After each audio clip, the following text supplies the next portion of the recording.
একজন ওল্ড প্লেয়ারের মুখ থেকে এই কথাটা তখনই বেরোয় যখন সে তার স্কিলকে হারিয়ে ফেলে।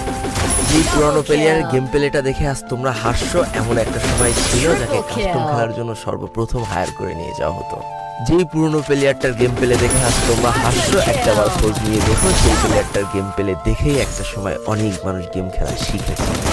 যেই ওল্ড প্লেয়ারটার খেলা দেখে আজ তোমরা তোমাদের গ্রুপে নিতেও লজ্জা পাচ্ছ, খোঁজ নিয়ে দেখো সেই ওল্ড প্লেয়ারটা কোনো একটা সময় কোনো একটা গিল্ডের লিডার বা অফিসার ছিল।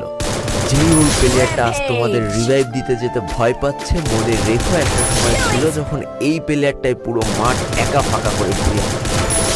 যেই নতুন প্লেয়ারগুলো শুধুমাত্র ডাইনামিক ডুয়োর সাথে গেম খেলার জন্য সারা রাত জাগো, তোমরা মনে রেখো যারা ওল্ড প্লেয়ার ছিল তারা সারা রাত খালি ট্রেনিং পিটাতো নিজেদের স্কিল ভালো করার জন্য।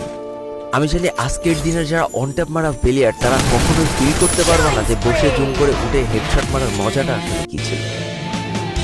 আমি জানি যেসব ওল্ড প্লেয়াররা এই গেমের থেকে হারিয়ে গিয়েছে তারা এই গেমটাকে আজও ভালোবাসে।